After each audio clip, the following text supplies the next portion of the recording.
well, fantastic. But that was kind of the thing, right? So as soon as they got sick, the idea of legacy and family kind of pops in, right? Yeah. And also it's weird, right? When you're younger, your parents are like, oh, wait till you find love. And now when my parents are older, they're like, do you have to pull out? It was like, do you have to find somebody you love? They have grandkids yet? No grandkids. Yeah, and so now they're like, that's it. You gotta give them that third wind for life. Absolutely. So I can see my dad be a totally different person than I saw him growing up. Oh yeah. I would be interested in seeing those stories when people say that when they have kids, their parents are totally different people.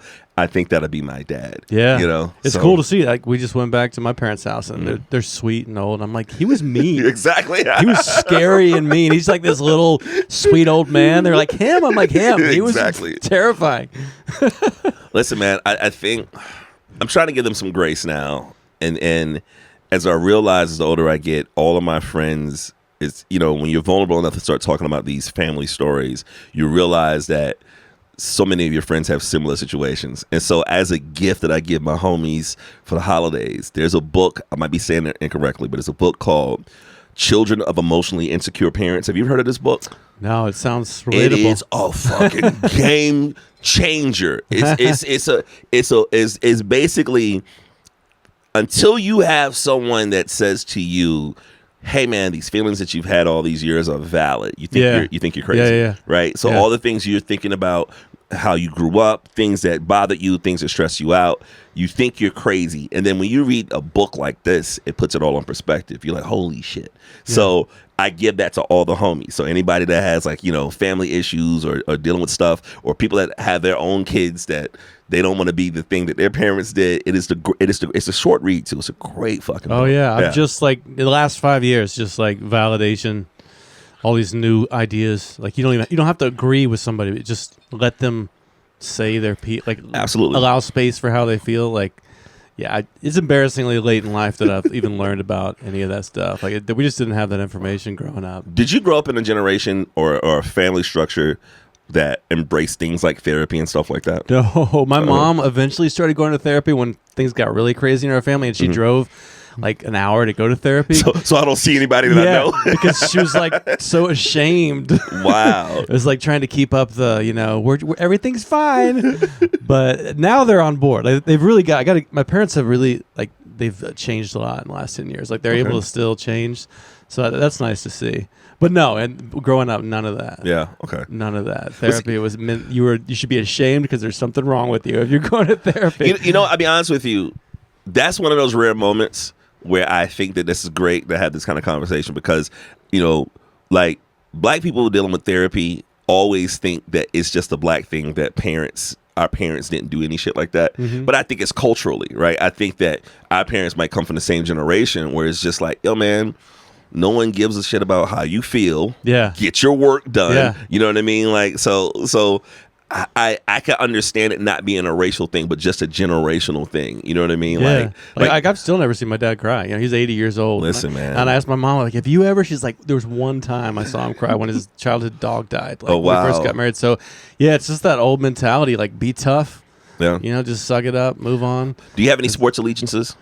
No. Okay. Yeah. Well, fair enough. Sports agnostic. Well, I wonder that because sports is one of those rare things where it allows the macho men to have those emotions that they should be having on regular things. Right. Yeah. Whereas it's they won't cry at the birth of their daughter, but if the Cowboys win the Super Bowl, you're allowed to cry about that. You know what I mean? Crying about some manly shit. Yeah, right. Oh my gosh, it's all weird. It's all crazy. But yeah, all right. So how did you?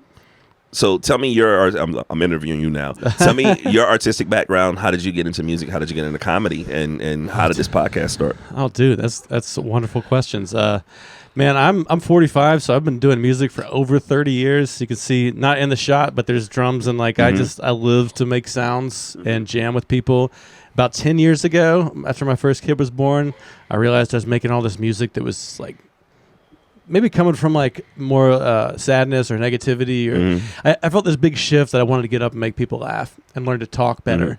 So I got into comedy, and then the podcast just in the last year. Okay. I had this idea that you can learn songs or you can jam with people. Yeah. And comedy, when I get up, is a song. You know, these are my bits, but this is jamming. We're just like, oh yeah, 1 minute from now, I have no idea where it will be, and that's like that's kind of what excites me the most. Is like getting together with people and just making sounds and seeing what happens. So before you got into comedy, there's this statistic, and I say this all the time, that the number one fear that people have is public speaking. Yeah. Number 2 is death. Yeah. So theoretically, the average person would rather be the one in the box than the one giving a eulogy. Totally. So that was me 10 years ago. So that's what I'm asking. Terrified. So for you, you had that fear of being in front of crowds. Yeah. So how was it transitioning into not only is public speaking and comedy, but also you have this quote unquote responsibility for people like, yo, you better make me fucking laugh. Yeah. Oh, it's terrifying. Right. It's still terrifying. But that's what I love. It's like skydiving or So that's what I love about it. Because without comedy, I'm a dad who has a computer job. You know, comedy is the hero's journey. It's like every time, it's like, am I gonna fail and embarrass myself, or am I gonna make them laugh? Like I just love, even when it goes bad, it's the most epic journey. Yeah, I think that there's so many parallels to music and comedy that I think that you're spot on about. Yeah. I think there's the same thing if you go far enough. That's my theory. Well, my thing too is that I think that people that's doing music now at a younger age and people into comedy now, like they don't have the same relationship with the audience, because the thing about social media is that you can curate what you want people to see, or you can like have this false sense of like security or false sense of greatness or whatever the case it might be, right? But there's nothing like, I'll give you an example. So I do hip hop music, I make music, and there's a singer, her name is Reese, shout out to Reese, and she used to be in a group with Talib Kweli, really, really great artist. And I went to Philly to do a show with her. It's a place called Johnny Brenda's. And I was excited. I was a friend of hers. She'd never seen me perform before, and I wanted to do this show. So we at this spot in Philly, and somehow, some way, before I get on stage, she disappears. And I'm in front of this Philly crowd. She brought this DJ for me to work with, and I get on stage, and I'm like, yo, what's going on? My name is Priest Jacobs. I'm from Columbia, South Carolina, blah, blah, blah. And I do my set, and it goes extremely well. People responded to it. And this guy comes to me after the show, and he says, hey, man, I'm going to be honest with you. He said, as soon as you said you were from South Carolina, we was ready to fucking boo you, right? He's like, and I'm a Philadelphia Eagles fan, so he's just like, look, we boo everybody. He's like, I even had that thought when you said it, because I've been all over and said I'm from the South. People are they're ready for it. He's like, we would boo. He's like, we boo Santa Claus, like, and so it dawned on me, and I went to my friend afterwards. She came to me, she said, oh, I heard you did such a great job. I said, yeah. I said, listen, did you disappear on purpose? Just in case. So you can have some plausible deniability. She kind of giggled, right? But that was like one of the greatest experiments. Because in my mind, I'm like, let me go somewhere where nobody knows me, nobody owes me, nobody blows me. Right? And if you go in an environment where no one knows you and you still get that response, you're like, you know what? I'm on to something. For sure. My nightmare show is my whole family and friends are there. Because then it's like, it's just weird. It's like, they're like, I hope I want strangers who don't give a shit about me. Because if I get them to laugh. Let me talk about sex jokes in front of mom. Yeah. Hey, mom. You remember those times I was jerking off? Yeah. Hopefully, hey, mom, please don't watch this podcast. Thank you. I don't think she's not going to. I actually just got my mom watching it. She was on the podcast a few weeks ago. Oh, really? Now she's like, I know what a podcast is. So she might be listening to this. But she's cool. She's down with. Oh, but fantastic. All right. We can fucking cuss and all that shit. I just recently started cursing in front of my parents, like probably the last year or two. Yeah, same. Yeah. But like, I save them up, you know? Yeah. Like I try to make them laugh with cussing. Yeah. I bring them out at the Uno table. All right, so years ago, and this is why I admire someone that does comedy, is the worst thing about comedy to me is like hiring a photographer for a wedding. And what I mean by that is, if you're doing a wedding, because I used to shoot weddings back in the day and I DJ and all this other shit, but if you're doing a wedding and you're a photographer for a wedding and you give a price and it's too much, someone's going to say, well, I know somebody that can do that, or I have a camera, I can do this myself. Yeah. Right? If you're dealing with, comedy and people think, oh, it's just someone being funny or just on stage talking, there's a total misunderstanding of that relationship, because time on the stage is not time in real life, right? Yeah. So when I did radio, if we're silent for 30 seconds in real time in person, it's nothing. Yeah. 30 seconds of silence on radio is a lot. An right? eternity of dead absolutely. Air. Yeah. So someone will be like, oh, I can do 5 minutes of comedy. Like, no, 5 minutes is a long fucking time. Oh yeah. Right? Go to any open mic. 5 minutes is forever. Right? Bad. And, but it's such an appreciation for people that really understand it, because there's nothing worse to me as an artist is someone looking at something an artist do and people underestimating the amount of effort, energy Yeah, because with music, people go, well, I haven't learned to play the drums or rap yet, but there is something about comedy where people go, well, I can talk. Yeah. I'm funny. I made my friends laugh. Yeah, it's not the same. Yeah, people do. It's not the same. So underestimate. And it's a total like you're tapping into a whole different kind of fear packet right there, right? Yeah. So it's like, but when you get that laugh from people that don't know you or don't owe you, that has to be the greatest thing in the world. Yeah. Oh yeah, when it washes over you, it's Oh, just yeah. like all the validation you didn't get from your dad or whatever. You're just like, So and I say that to say I kind of cheated a bit. So I wanted to do. There's a theater in my city called Trustis Theater. They do plays and stuff like that there, and I did a play there as a narrator. Because my inside joke, I tell everybody that James Earl Jones is my grandfather, and I say that so much that when James Earl Jones died, I had like 30 people text me saying like, sorry for your loss. "Yeah, I shit you not." Like it was. I was joking. That's not. But but I got all those messages. I felt like, damn, I did lose my grandpappy.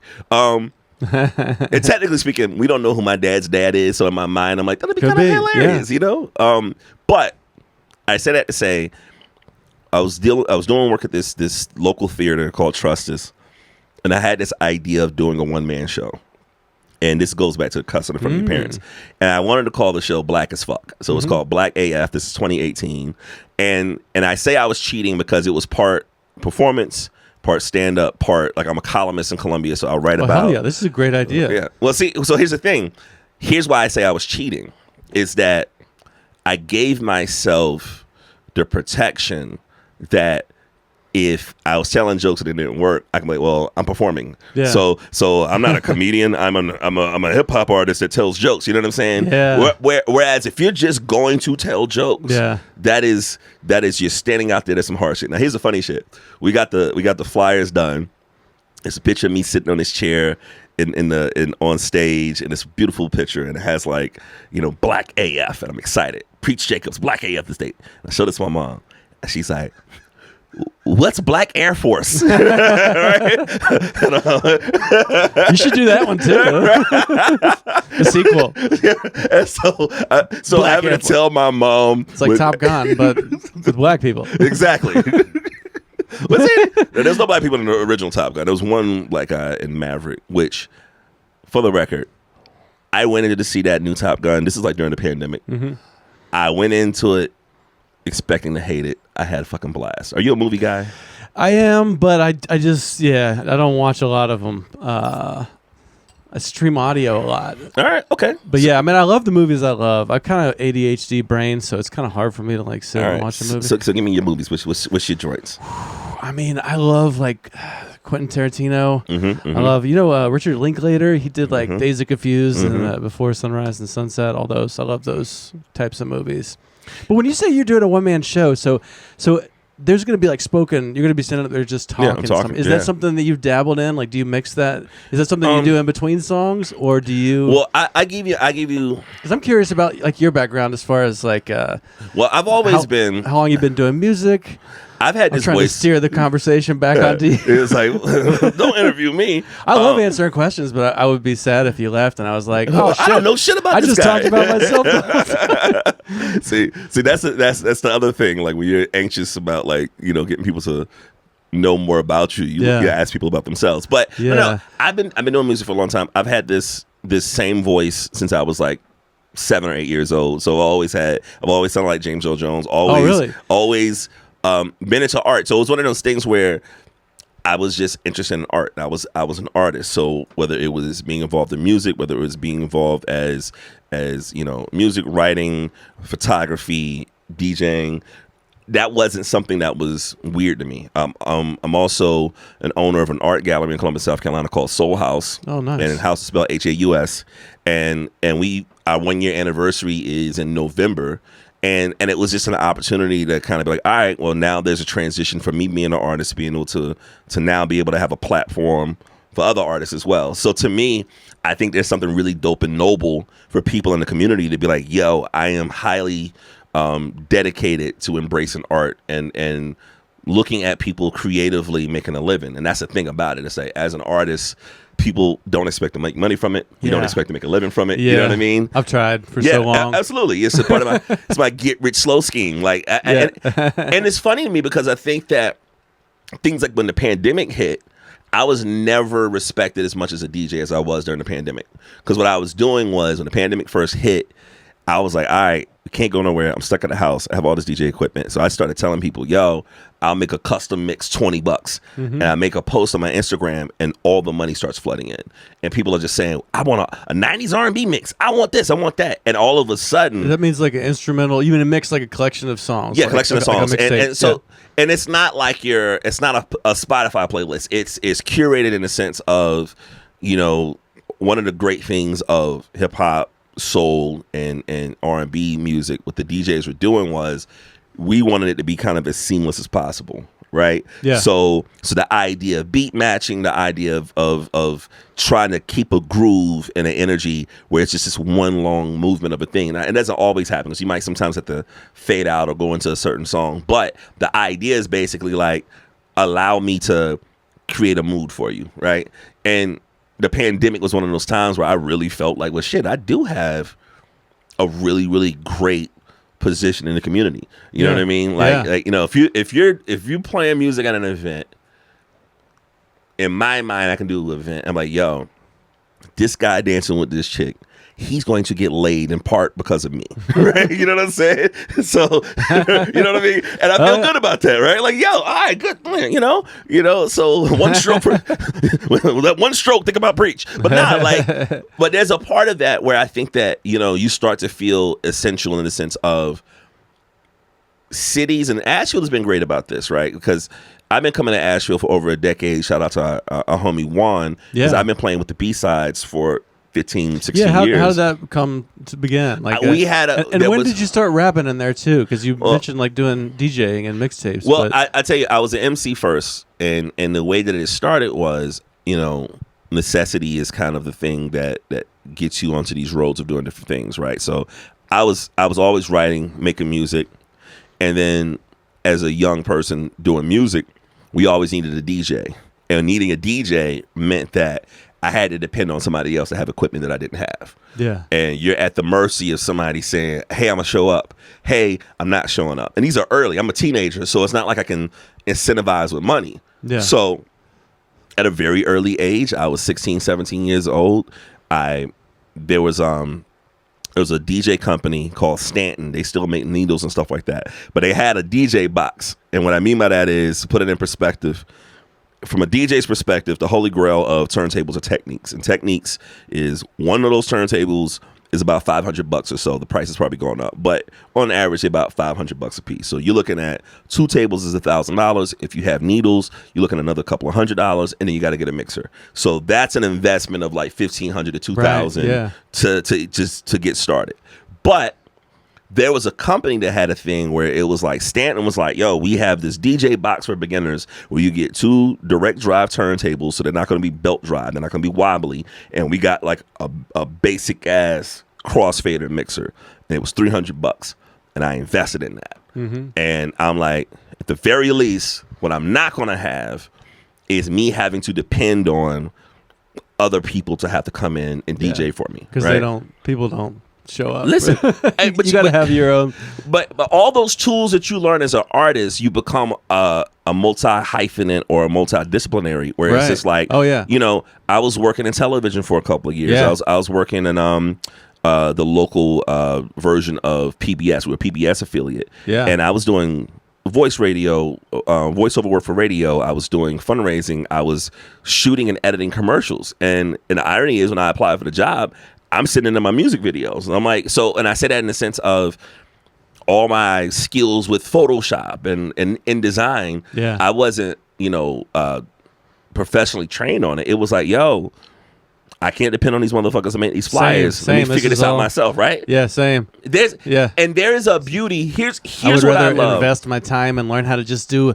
You don't need a lot of skills to do it, but you got to if you're other people are going to screw up your vision anyway. Well, here's one of the things that I think was really great that we've got out of the artists and public relationship with the pandemic is that the pandemic became an equalizer for everybody, right? So whether you're somebody that performed in front of 100,000 people or somebody that plays in a coffee shop of 50 people, everybody was stuck at their houses playing acoustic guitar, right? Yeah. And what that shifted with the audience was just like, yo, production value doesn't have to be polished. We just want a connection. Yeah. Right? And as soon as I realized that shift, that people just want an experience that they can't get anywhere else. Yeah. It doesn't have to be glamour and glitz. And it's almost getting to the point where glamour and glitz has become so cliche that when I see something that's got an unusual kind of lo-fi, that to me that's more interesting. You can put your own flavor on it. So talking about necessity, there was this idea that I had where prior to the pandemic, my moniker is Mo Better Soul. That's kind of like a play on Mo Better Blues, my favorite Spike Lee movie. And in Mo Better Soul, we started doing these things called loft sessions. And the idea was, instead of trying to go to a traditional venue and have to worry about selling 100 tickets and stuff like that, I'm like, yo, what if we did my homie had a loft. I'm like, what if we did like an intimate show in the crib? I bring my own equipment and we do these shows in here where we can get 30, 35 people in here that really fuck with this. Maybe charge a little bit more for people to have, free drinks, free charcuterie board or whatever. And I started to realize I was making more money doing smaller shows with 30 to 35 people than trying to do a venue that holds 200 people. Yeah. Right. And it became a thing where I'm like, yo, I would rather figure out a way to have a highly specialized group of people that fuck with this as opposed to bigger numbers. And you realize that as an artist, your microbrewery as opposed to Bud Light, right? Yeah. So when my album came out last year, this is the second pressing. Francis, yes. And my grandmother, it's named after my grandmother. Her birthday's tomorrow. Her birthday's on Halloween. And so the concept was when I got the album, the issue, and it was kind of funny because I totally underestimated this, but I pressed up 300 copies, and it came out last year. February of last year, and my goal was I wanted to put a tour together, and I wanted to go and do black coffee shops around the country and call it the Black Coffee Tour, and do these really, really dope intimate shows, sort of like we're doing now, where it's me and my equipment. I'm talking to people about the songs. I can have, people can see me. It can be this interactive thing. Yeah. The album came out the end of February 2023. By the end of March, I sold out of the vinyl. And nice. But the problem was I couldn't tour after that because I didn't have a product anymore, right? so I sold it faster than I expected. And then the next batch just recently came in, and I just sent you a copy of that. But it was one of those things where I'm not worried about selling 1 million copies of a record. I'm like, dog, if I press up 300 copies of a record and do a repress of 200, that's a good chunk of money, right? Yeah. And so let me figure out how can I get people to interact. I could sell 300 pieces or something, as opposed to feeling the pressure of selling 100,000 and that type of thing, right? Yeah. So at some point as an artist, you got to say, am I doing this to get rich off of it, which is fine, which is great, or do I feel compelled to create? And I think those are two different conversations. Sometimes they overlap, but as an artist, you have to make that decision at some point, Yeah. I'm so much happier in the last 10 years since I've been just doing it to do it. This conversation is for me. I'm enjoying this, and like, if somebody else listens to it, that's a bonus. But I build everything, so it's like this gives me energy. Yeah, I'm gonna walk away from this conversation with more ideas for songs, absolutely, and jokes. So I try to build everything that way. It's just creativity is the fuel that makes my life good. And sometimes other people get into it. Yeah. But when I was focused on that really made music painful for me. So Francis, though, I really like it. It's very easy to listen to. Very chill. You know, I like to listen to sometimes I'll be driving back from a show and I'll need to listen to Pantera or it was Sexy Red or something that's just super Nirvana, but usually I like kind of more just chill, soft stuff, and I really appreciate that about the album. That it's just got a very nice, like, there's melodies, there's layers, like. And I went back at it today. I listened to the Rona tape and then the Maple Street one. Oh, yeah. Those are older projects. So, like, Rona tape was just me just doing just rough draft stuff because I was stuck in the house. Does that mean you were like the producer on that? Like you created some stuff I produced on there. Some stuff I had some producers I worked with. I'm like, basically I had like beats that were just laying around that were probably like throwaway ideas. So I never considered it like a real project. It was just like, yo, it's the pandemic and I got to do something, right? Yeah. The other funny thing about the pandemic that I think shifted in how I thought, and here's the thing about it. I think it's really funny because I think we thought about the pandemic the way, let's say, United States thought about World War II. What I mean by that is when World War II started, the United States was really cheerful about it in the sense of, oh, this is going to be quick. We're going to get this out the way. Quick wars are really good for the economy. Yeah. And, you know, it was just this pleasant idea. Then it just started lingering and you're like, oh, shit, we're stuck into this, right? So when the pandemic started, there was this idea of, yo, we're going to be off from work and, you know, blah, blah, blah. You know what? You listening to these, I call them toxic positive people that are always overly positive on social media. They're like, yo, learn a new language. Yeah. You know, it's the time to write the great American novel. And I bought into that shit. I'm like, yeah, it's the pandemic. I'm going to lose 30 pounds and I'm going to do this and I'm going to do this, you know? And then this one day, you just wake up and hit a wall, right? And my therapist said to me, she says, look, this isn't a vacation. This is global trauma, right? So if you wake up and all you can do is just survive the day, don't beat yourself up that you didn't go on fucking Duolingo to you know say to learn new Spanish words, right? And so the Rona tape was kind of like my way of being like, yo, I have to create something. I have to feel like I'm not stuck in this rotation of being stuck here. But before that, I mean, you sound pretty fully formed on it. Like, I mean, is there a bunch of stuff before that where you're rapping and I've been doing music before that. So Maple Street Sessions was a project that came out in 2009. There's another project that maybe you didn't see it because it was under the name Analog. It was me and a group. Mm-hmm. But it was one of those things too that someone said this, and I don't know who said it, but they said, you know, it's going after your dreams is cool, but go after your opportunities. And so I was always at the core of who I am. I'm an MC, and that's like my love for everything. But it got to the point where my relationship with my community as a DJ started to overshadow the MCing part. Mm-hmm. And people are paying me stupid money to DJ in Colombia. So instead of me fighting that and be like, I want y'all to know me as a rapper, I'm like, all right, well, I'm gonna go to this DJing thing, right? And so when the album came out last year, it was really dope to kind of reintroduce myself to my community that probably didn't know that I was making music as much as I was DJing music, right? So I've always been someone that's been involved in making music. I think my approach needs to be a little bit different because I'm always thinking like D'Angelo. And I say D'Angelo in the sense of, if you never listened to, D'Angelo has 3 classic albums.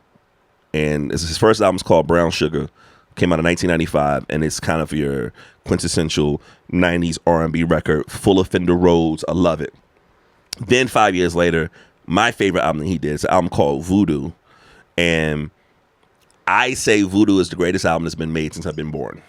And it is a very analog sounding album. It's warm as fuck. It is sequenced properly. And it was like this whole musical groundbreaking stuff of Questlove was drumming on it and kind of executive producing it. You have the introduction of Jay Dilla, who I'm a huge fan of. Jay Dilla. And so, he's a god. So Voodoo, even if Dilla doesn't get production credit on the album, his spirit is on the album, where you had Q-Tip going around from Tribe Called Quest that knew the genius of Dilla, and he was going to these artists and he was like playing beat tapes for them. It's like, yo, this is my guy out of Detroit. So Voodoo was inspired by them listening to all of these Jay Dilla beat tapes and grooving off of them and making songs out of them, right? Yeah. So that vibe, that energy, Voodoo is like my favorite album of all time. But I say that to say, Voodoo comes out in 2000, and D'Angelo's last album to date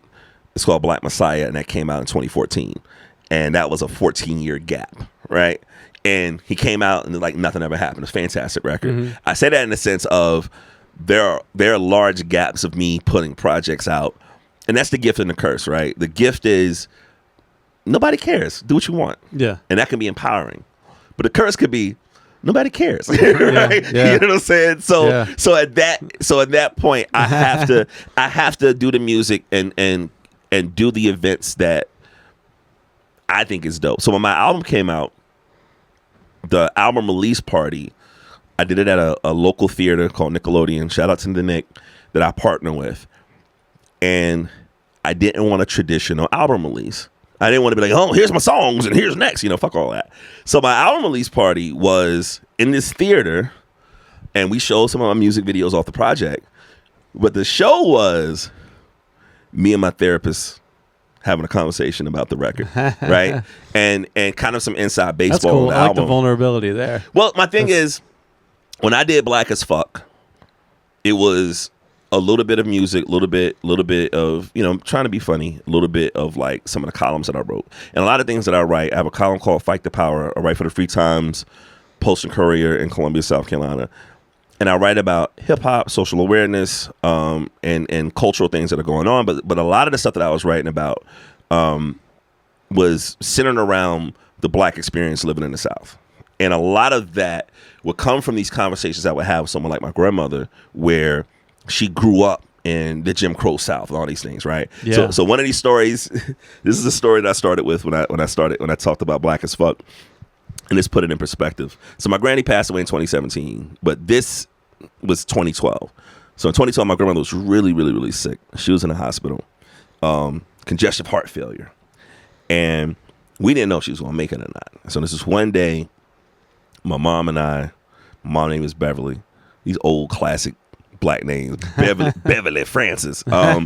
So my mom and I in the hospital room, my granny, while she's been in the hospital, she's not talking much. The only thing she's excited about being in the hospital, she calls him my white man.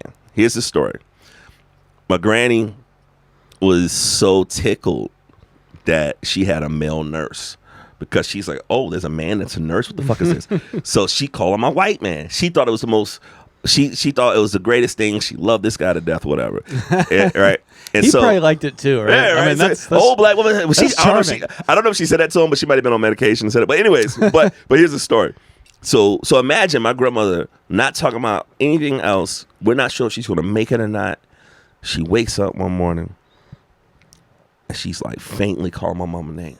She's like, Beverly, Beverly. And we run over to her. Like, Granny, is everything okay? Is everything all right? My granny looked at my mom and she said, today, my white man wiped my ass so good. So good. And she went like this. And went to sleep. We thought she died, right? Like, we thought she died. Like, I can die now. It's finally. and so I was freaking out. And the more I thought about it, I was like, oh my gosh, those would be the worst last words. And then I thought about it, and I talked about this in the Black as Fuck. I said, if those were her last words, that would have been amazing. Yeah. She grew up in the 1920s, right. South Carolina, Jim Crow South, segregation, racism. You're in a hospital bed and a white man is wiping your ass? Yeah. That's the mountaintop. Yeah. You know what I'm saying? It's like a metaphor for the whole journey. It's like, a black president's elected. Fuck all that. This white man wiped my ass, right? You know? Right? Like when she was young, somebody on a particularly bad day could have been like, someday. Yeah, keep faith, right? Keep faith one day, right? Like, there's no way a white man's going to wipe my ass. No, it's going to happen. Yo, and she fell asleep. We thought, and it was funny because like she lived after that. We said to her the next day, I was like, Granny, do you need a cigarette? She said, what you talking about? I was like, yo, you said something. She said, what'd I say? And we told her that. She thought it was the funniest shit in the world. But it was cool because I started like accumulating all these stories to my granny. Yeah. That's the best. But it was a thing where I would joke with my family about Alex Haley and Roots, where for Alex Haley to make Roots, his family at some point had to talk to him. Mm-hmm. Some elder had to sit down and say, this is where you come from, this is this, blah, blah, blah, and he had to document it. that's a rare situation with black families in the sense of the pain is really, really deep. And so a lot of times when you're trying to just find stuff about who you are and where you come from, they don't want to talk about it. Yeah. And so what I started to learn, if I ask my grandmother a question, she'll never answer it.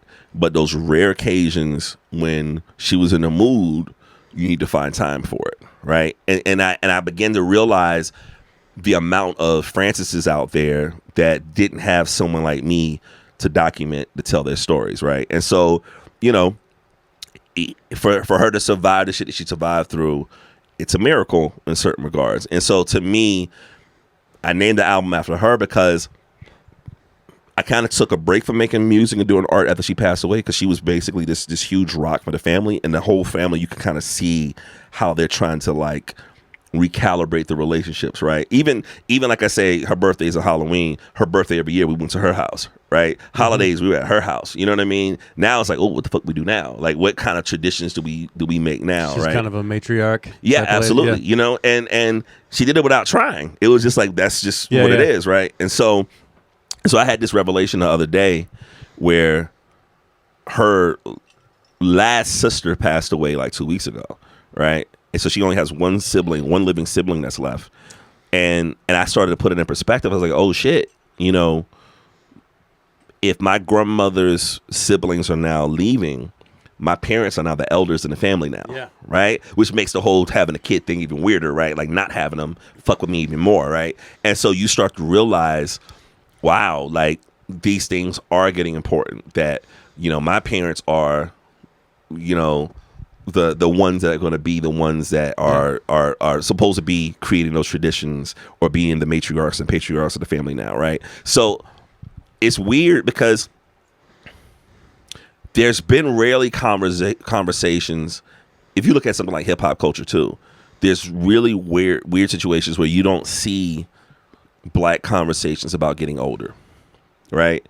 Where hip hop has become one of those things where the music has such vibrance because everybody thought we was about to die, right? So you'll get a fucking face tattoo if you don't think you're gonna live to 30, right? You know, and so now you're starting to see this shift where hip hop is realizing, oh, we're still here. That's like I laugh, and I think that needs to be a documentary. Ken Burns' next documentary needs to be on Snoop Dogg, right? Because I'm like, when I was a kid, they were fucking steamrolling his albums.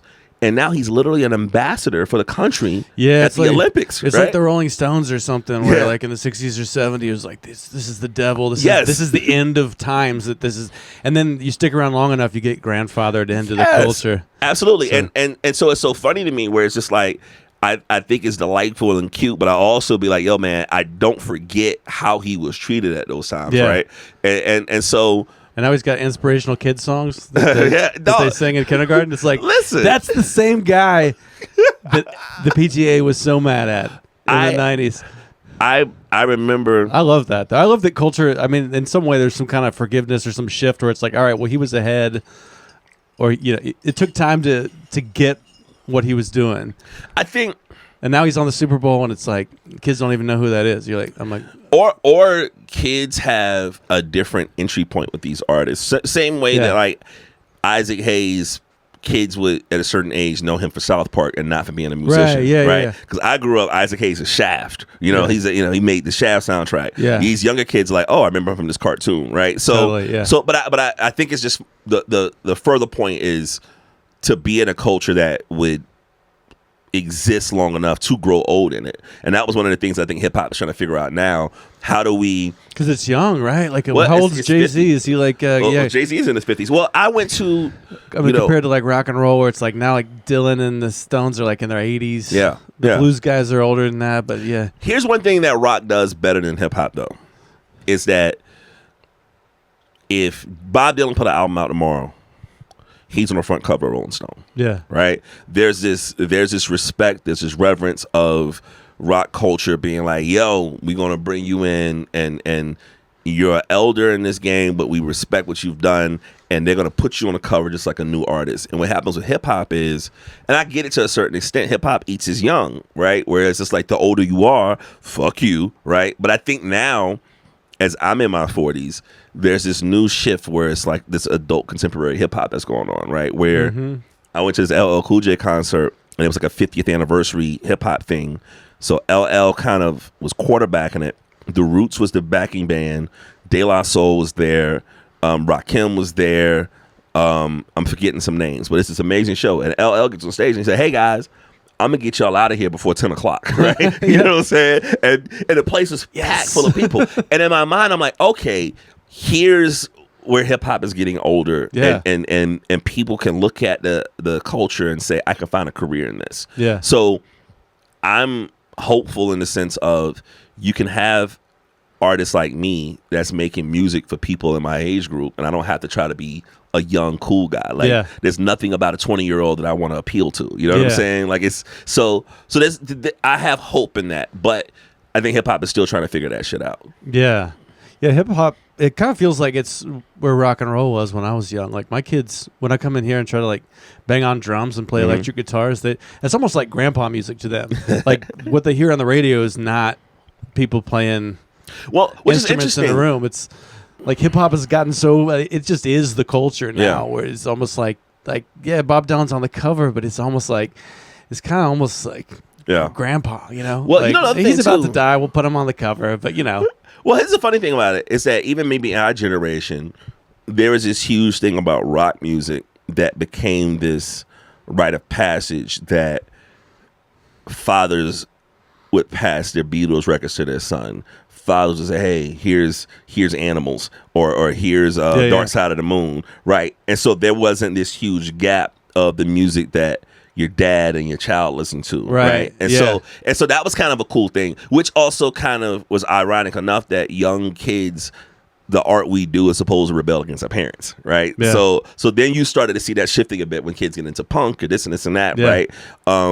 But that's, you know, you want to let your parents know that you're an individual, do some shit they don't want you to do. You know what I mean? Yeah. And that's just a normal thing that we're supposed to do, right? But what I do think is really great about music now is that if I'm creative enough, I can do everything on my laptop. If I want to design the art cover for my album, if I want to make a beats, if I want to record it, and if I put it out digitally, it can be up there with somebody that is signed to a major label. So that part of the music making process, I think is dope because it's giving more people opportunity, but it also makes it difficult to be like, all right, well, how the fuck are you going to stand out now? So that part of it is more difficult. Yeah, absolutely. Everybody's creating content. Yeah, I was thinking about that, how like I used to record a tape and it was so hard and you could never get it to people. But when you handed somebody a CD, like our CD in the 90s, like people were just like, "You're on this? Oh shit!"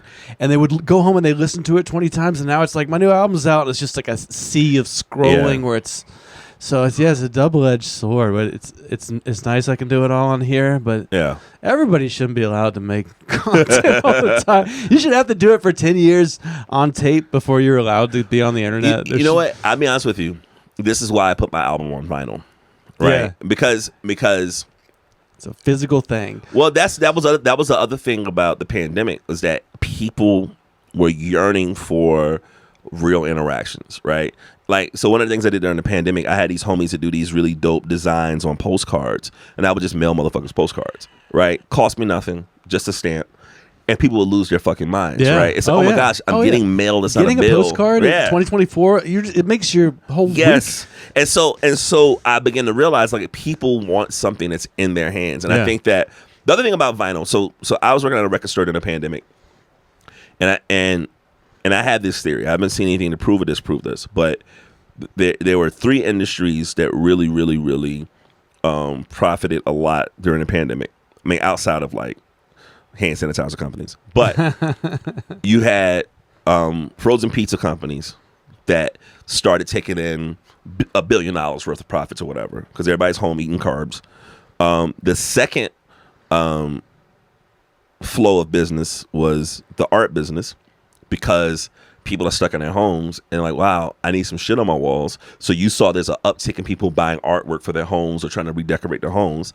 And the third thing was vinyl sales went up. And my theory behind that is every form of listening to music, whether you're listening to a cassette tape, a CD, iPod, your phone, everything you can be on the move. You can go anywhere to do it. You can be on a train, you can be in your car, you can be at the gym. When you're playing a record, you're intentionally being stationary. And you're intentional of playing it in a space that values congregation. Yeah. Right. Yeah. And so when people are stuck at home and they're with their families, when I play in this record, I want this experience of putting it on a platter, flipping it, playing it, right? And so it's such a primal experience, right? It's like the psychological theory of if I love Snicker candy bars and you can get the recipe, make it exactly how it's supposed to be made, and you can make it for me and I can eat it, and I'm like, oh, this shit tastes like a Snickers, cool. But if I go to the grocery store, buy a Snickers and open it up, it tastes different because the process of looking at it in a wrapper, the process of opening it, paying for it, whatever, that's a part of your taste too. You know what I'm saying? Totally, and so the experience with music, I wanted to feel like that. I want people feeling like, taking the fucking shrink wrap off a record, that's porn. Yeah. You know what I'm saying? Yeah, it's like getting a postcard. Absolutely, it's like a real, right? And with digital stuff, it's just like, press play. Yeah. Okay. It's commitment too. It's like we're putting the record on, we're sitting down, there's no remote control for it. Absolutely. So you're committing. Like when we had no internet for a few weeks because of Hurricane Helene, I had to drive to a place with internet and download 2 movies and then bring them back. And it was like, we got to watch these movies, even if they're bad. And that was nice. It was like the old Redbox days. Instead of now, it's just like, watch 10 minutes, watch something else. So it's kind of nice having to commit to things. What were the movies you downloaded? I'm not saying. Come on, it's a trust tree. It's actually because I can't remember. Oh man, we got a documentary about that South African rap duo. You talking about? I'm terrible. Oh my gosh, it's the white duo with the girl. Exactly. I forgot their names. I know you're talking about. Yeah, okay. which I had never heard of them. That's a documentary on them. Yeah, it's on Prime. They're fucking insane. Yeah, it was a good story. All right, I gotta watch. All right. I forgot their names, but yeah. Zeph is the name of the documentary.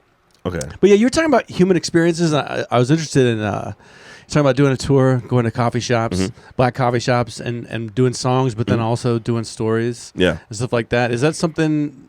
Can you say more about that? Like creating. That kind of reminds me of what you're saying with vinyl with a postcard, but that's you in the room, and not just being like, "Here's a link." You're kind of being like, "Well, I'm going to tell some stories. I'm going to play some songs. I'm going to create this human experience that people don't forget." The advantage that you have as an artist is that there's going to be people that are probably make better music than me, people that can write better, whatever. But the only thing people can't do better than me is be me. Yeah. Right? Like so at some point an artist has to realize that I'm not selling a song, I'm not selling an album. What people are buying into is who I am. And figuring out how to have that relationship, that honest relationship with the public, right? Because when the public trusting you, then they fuck with you to a certain extent. So a lot of times I joke with people and I say, I'm in this rare space as a DJ in Columbia, and I'm blessed to be able to do it, that I don't DJ gigs that I don't want to do anymore. Meaning I don't want to go to a place where I got to figure out what the fuck the top 40 songs are, because I don't want to have to cater to 22-year-olds, right? Yeah. So and that takes away from your feeling of. But I also don't want to down people that have to do that, right? Because there's people that's like it's a job to them, whatever. Yeah. But I'm in a place where the community is just like, yo, we're going to listen to music from Preach, and I call them Shazam parties. Anytime I'm playing a record and somebody's like, what the fuck is this? I love it, right? And I'm in a rare space where people trust me as someone that tells them, yo, I think you'll dig this. I think you like that. And I think that's part of the responsibility of where we're supposed to be, right? Like once upon a time when I used to be in radio, when I was like a teenager, one of the things that really killed me was that I never forget this. I remember I'm like 16 years old and I'm working on this morning show and I'm like interning, and people will call the station and they'll be like, hey, I got this song I want to request. And I'm trying to grab a pen and write down the song request. And the guy that was like running the station, he stops me. I get off the phone and he says this to me. He says, hey, request radio doesn't exist anymore. Which we were a request line, right? Mm-hmm. So it was kind of a lie to the public, right? He says, request radio doesn't exist anymore. We have a playlist that we have to play. there's literally somebody in the building that has these songs printed out, and he's listening to the radio, cross each song out. If we don't play something, we're getting a phone call, right? He's like, we don't play shit that people request. He says, but if somebody requests a song that's on the playlist, then you write their name down and we act like we played it for them, right? And what I mean by that is, prior to that, tricky. Yeah, DJs had the freedom to break a record. Like, so you right? So you didn't have to have the backing of a major label. Somebody could say, yo, here's my 12-inch, send this in. And a DJ could be like, yo, public, I just got this record in, check it out. And then the public can listen to it and be like, we want this on rotation, right? So that freedom for DJs to be able to do that was snatched away from them, the new structure of radio stations, right? And it's disappointing because the radio stations are now being ran by the labels and the corporations, as opposed to it being this organic thing where the public decides what they want to hear, right? Radio program is not a figure of speech. That shit is literal. You're programmed to like this record because this label put a lot of money behind this artist, right?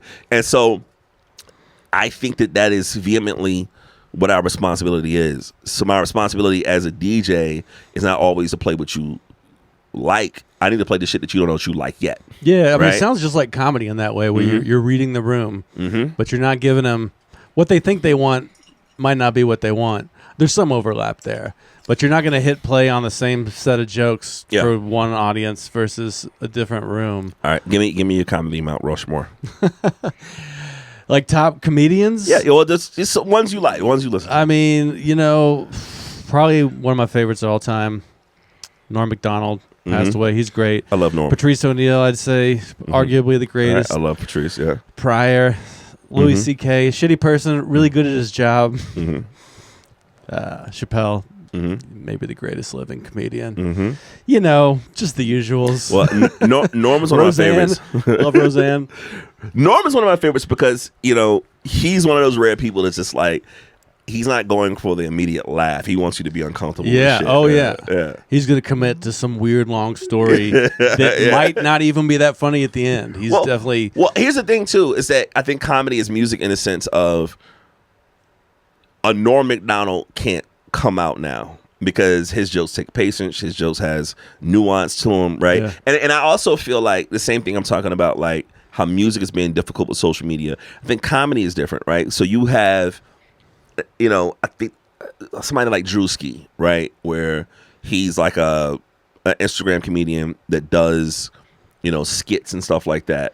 I saw something where he had like a sold out stadium for a comedy show, and I'm not gonna say it wasn't funny. It's just it wasn't comedy. Like it was like he's not your traditional. I got a microphone and talk in front of an audience. And it's all getting mixed up now with like TikTok. You can just and that's not a diss to him, but I'm saying like you create this stuff and the public that likes your shit are exposed to it, so you're never in a situation where you hear some of the top comedians are still going to these places to work shit out. Right, they're still going to a small spot with nobody in there to work this material out. By the time somebody gets to the giant stadium, I'm just like, I feel like it's not and it's not my stand-up. It needs to be in a basement with the brick wall. By the time you're in like a 360 round, it's like, and then the comedy usually starts being about rich people stuff. It's like, oh, my car collection and my cold plunges. It's like, listen, how do we get here? When Kevin Hart did this whole joke about how long his driveway was, I was like, yeah, we lost you.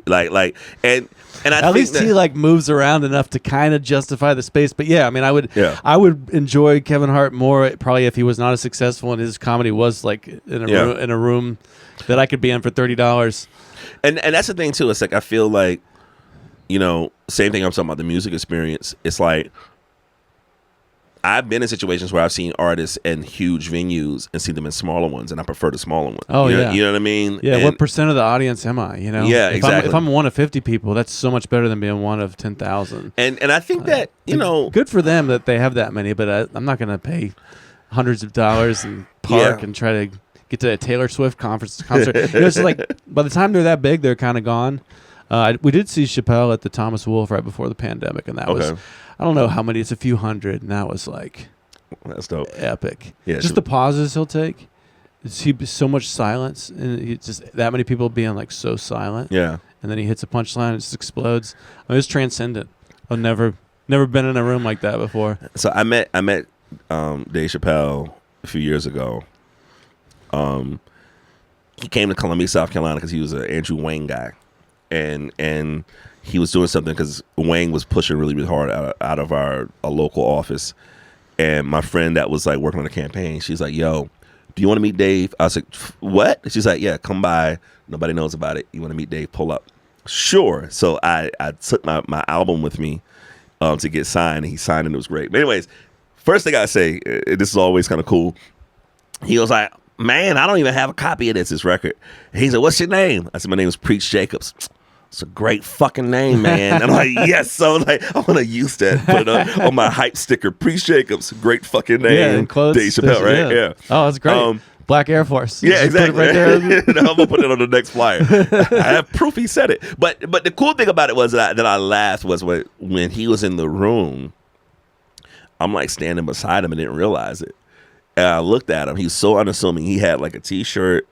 He had a corduroy shirt, some jeans, and a baseball cap, and a cigarette on his ear. And I'm like, when I looked at him, and after I realized it was him, I laughed. I was like, if I saw this guy on the street, I would have been like, "Ha, that homeless man kind of looked like Dave Chappelle," right? You know what I mean? Like, just mad unassuming, mad chill. So I thought that was really, really funny. And he's just naturally funny. Like, he'll just talk and just say funny shit, right? Yeah. Oh God. Yeah. I mean, he's been doing it since he was a teenager. He's definitely the kind of person that, like, I really, when his special comes out, we watch it that night. But it also makes me be like, why am I trying to do any of this? Like, it's kind of almost discouraging to watch him do his thing because it's like, you know who made me feel like that. You know who made me feel like that as a musician. I went to the 40th anniversary of the Songs of the Key of Life concert by Stevie Wonder in Atlanta. This is like maybe 10 years ago. Yeah, And two things came to mind, right, that really made me feel like shit. Number one, I was just like, I have to just admit that God just likes some people better than us, right, than others, right? Like, God just like, yo, I'm going to give him just a lot more talent, right? And then I really felt like shit that I was just like, he's playing all these instruments. Yeah. And this motherfucker can't see, and I can't play shit, right? You know what I mean? So it totally, like... Like, could you imagine like having like a mean piano teacher and you're having trouble, and they're like, "Oh, Stevie Wonder can't see and you can't play." Like, but it was just one of those moments where I really just felt so insignificant. Yeah. But as soon as you feel insignificant, you hit that crossroad where you're like, "All right, do I still want to create?" The answer is yes. Oh yeah, and that's part of it. Like the doubts, the bombing. I mean, it's a beautiful part of it. Yeah. It tests you. Yeah. Are you gonna keep doing it? Damn. So can we talk a little about like how you? One of the things that I'm so interested in is like how you finish a song where you're doing lyrics. Mm-hmm. You start with like just some beats or loops and like some little scraps of paper where you wrote down some thoughts, or you just build the song up and then you get in a flow state and just do it. Like, there's people approach that different ways. Like, how do you? I'll be honest with you. Here's what I've learned, and I'm interested in, and I was going to ask you kind of the same thing. Where if I look at a comedy show, do comedians write jokes like lyrics? Do they sit down with like a notepad? Yeah, some do, some don't. It's so all over the place. Well, but I feel like music is the same. It's kind of the same way, right? Where it's like, I remember there was this TED Talk. I can't remember who was talking about it, but they were just talking about how do you handle inspiration, right? And so there was a long time I used to go to sleep with a flashlight and a notepad by my bed in case something popped in my head. Now you can just put some shit in your phone, right? Put it in notes. So to answer the question, it's just like, the answer is yes. All of those scenarios about making music, that's exactly what happened, right? It's either I'm writing to a beat, or I'm writing to something that's an idea, or what I would do is I would find an instrumental that I really like as a comp, and then I would send it to a producer and be like, yo, I wrote something to this. See if we could do something with the same BPM. Or I'm finding samples. Like, a lot of records on that album, I found those samples. And I'm like, yo, let's chop it up like this. Let's do that. You know what I mean? Mm-hmm. Or there's other times where one of the producers, his name is Tall Black Guy because he's literally like 6'7". I saw that. Yeah, he's one of my favorite producers. We looked him up. We were like, who is Tall Black Guy? Yeah. We found him. It was hilarious because he just got sick of being called that. He said, fuck it, I guess it's my name, right? You know? But And other times I'm recording something and I'm sending it to him, and then it sounds like, wow, I didn't expect to hear anything like this, right? So it's definitely a collaborative effort of just, what I really like is just trusting people to do the thing that I want them to do, right? So I don't micromanage. I'm like, yo, I have this idea for this record. Here you go, right? Like, write your hook, whatever production we're doing it, and then we can kind of build on that conversation outside of that. But I definitely want it to feel like this effort of a community of like-minded people working on a project, right? Yeah. Because I'm not genius enough to be on some shit where I'm like, yo, my way or the highway, right? Yeah. Like, that was like Prince's thing, where Prince was, when he was like a teenager, Maurice White, producer of and founder of like Earth, Wind & Fire, was like, so imagine black music in the 70s or whatever. It's like, yo, to get Maurice White to produce your record is a big deal. And he comes to this teenager named Prince, like, yo, I want to produce your album. He was like, no. Right? Like, I'm gonna do this all myself. Yeah, he's got the visionary. Yeah, it's like, so I don't have that kind of talent, right? Yeah, I don't know if it's lesser. I know there's like the genius who thinks of it all themselves, but sometimes it's more genius to be able to work with people. Yeah, I don't. Like, Prince, I think Prince was kind of a difficult. But that's the trade off, right? That's the trade off. Where one of my favorite Prince stories was this is before Jimmy Fallon had the Tonight Show. He was on the Late Show, so it was like the one that goes after whatever, the Jay Leno shit.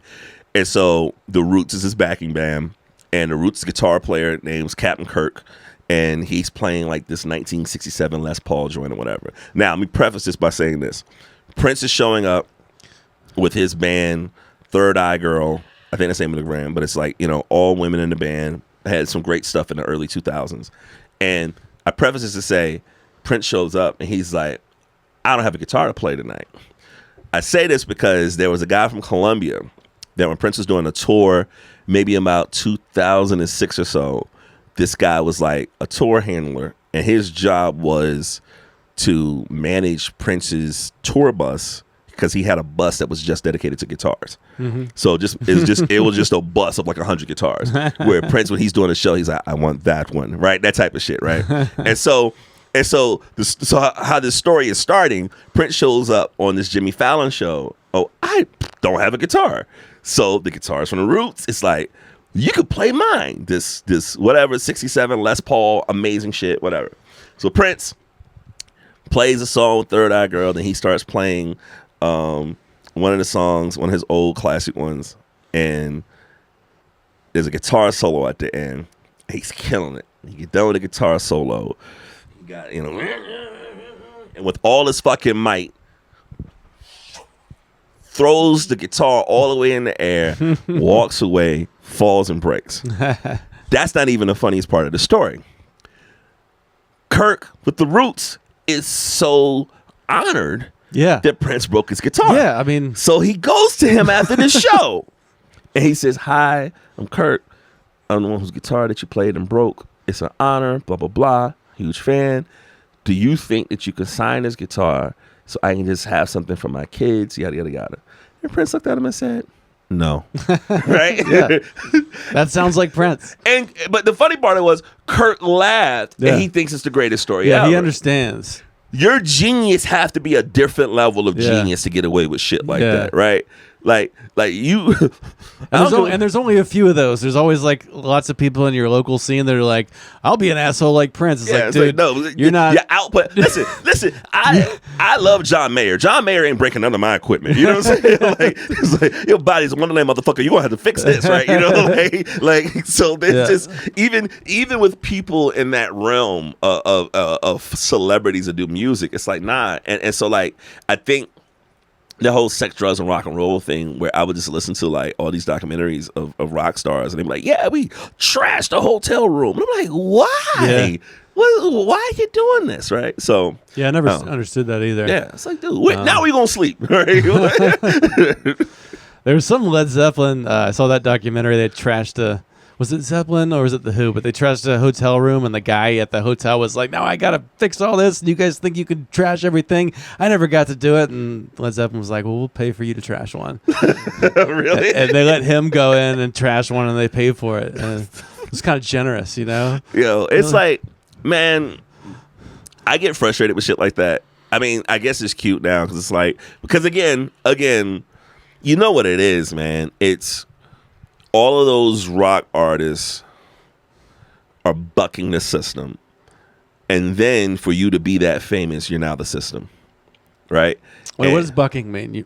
Well, bucking means going against it, right? Okay, So it's like, Rage Against the Machine, right? It's like at some point you become the machine, right? At some point, like if the Ramones are making punk music about how much the establishment is this and this and this and that, at some level of success, now you're the one that the next young act is looking at as this ultra successful motherfucker that's mad at you. So you act out in certain ways where you're like, well, I don't know what to do with these feelings. Fuck that lamp. You know what I'm saying? Totally. So it's just these aggressions that they just don't know what to do with it. Man, that means I'm going to a lot of therapy to pull that out of my ass. But that's exactly what I think it is. Yeah, I feel like when a band smashes their shit on stage, it's just part of the performance. So that seems a little like Jimi Hendrix burning his guitar in front of. But don't go back to the hotel and just fuck up some. That's not even part of the show. If you burning your guitar, your property, God bless you. It's like you ever watch like a movie and somebody get mad and they break other people's shit. I'm kind of like, why don't you break your own shit? There's your stereo right here. Break that. Leave my shit alone, right? So, yeah. Yeah, it is interesting the way things.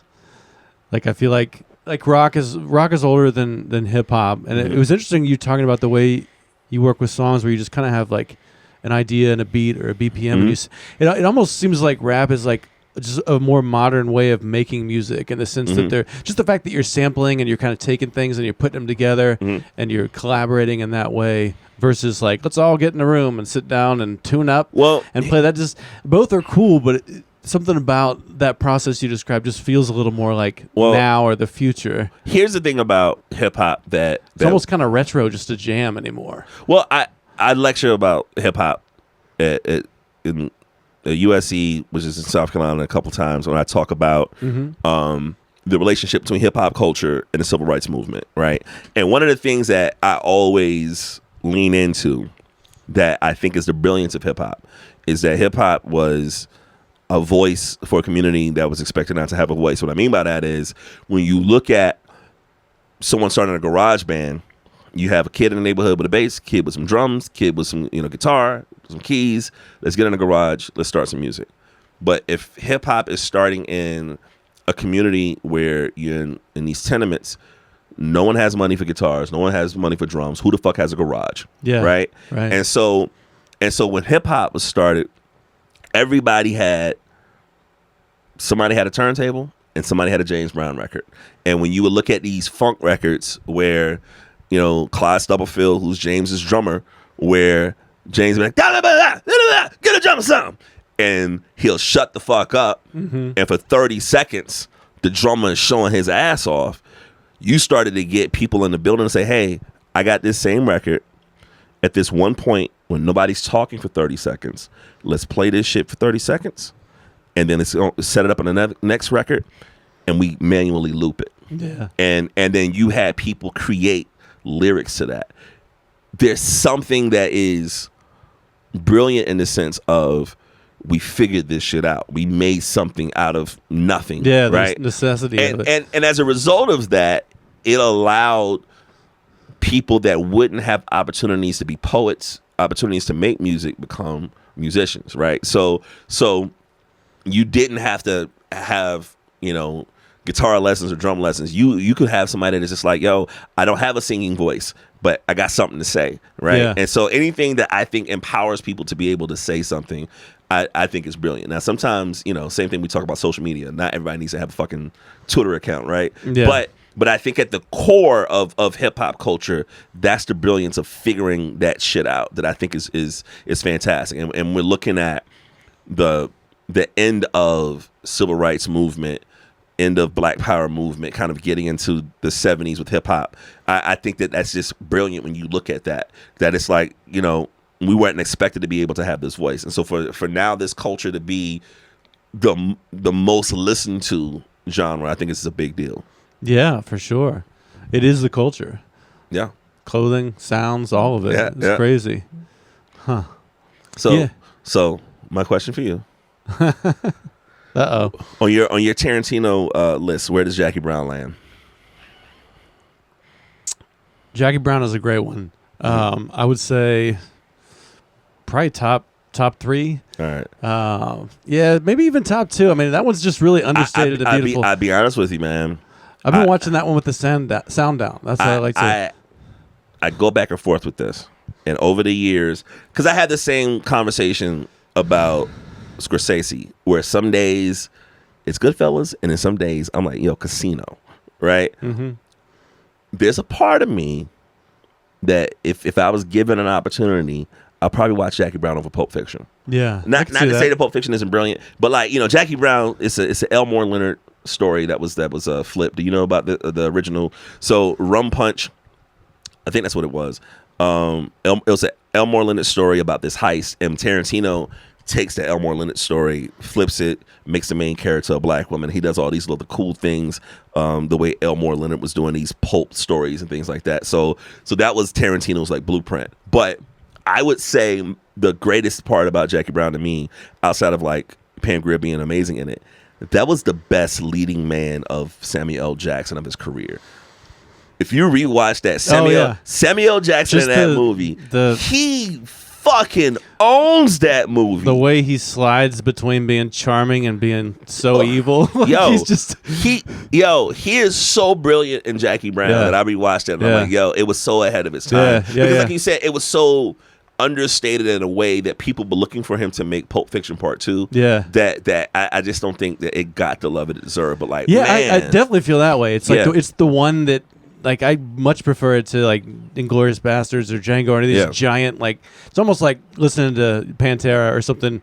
That's Jackie Brown's more like smooth. Like what I say about Francis, where it's like just, so I watch them with the sound down. That's what I do, is like I like to watch those movies that are beautifully shot that I've seen, and just listen to like podcasts or stuff just to like fuzz my brain out.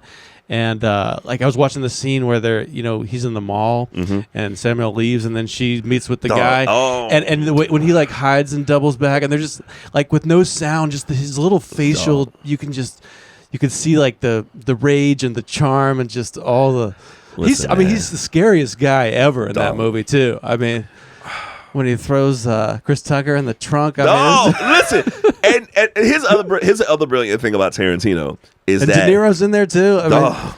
The two things I thought was brilliant about the casting of that. Number one, Chris Tucker had just did Friday, right? Yeah. So for Chris Tucker to be this rising star, to play this small role, who becomes kind of like the catalyst for the whole movie, right? Mm-hmm. He's in the movie for like 5 minutes. Mm-hmm. I just think that's just brilliant casting. And De Niro playing this character that he never plays, I just thought it was really, really funny. Like the same way that I feel about, so the story behind Pulp Fiction is Bruce Willis wanted to be Vincent.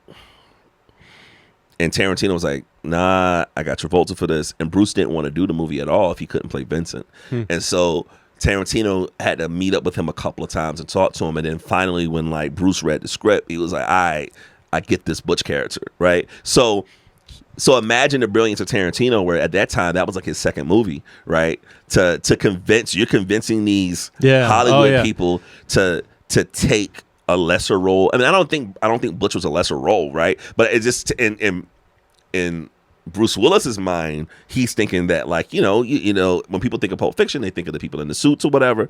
So for Tarantino to convince these people to do that, I think is just brilliant writing. Same thing with Django. So there's a story behind Leonardo DiCaprio and Inglourious Bastards. Do you know this story?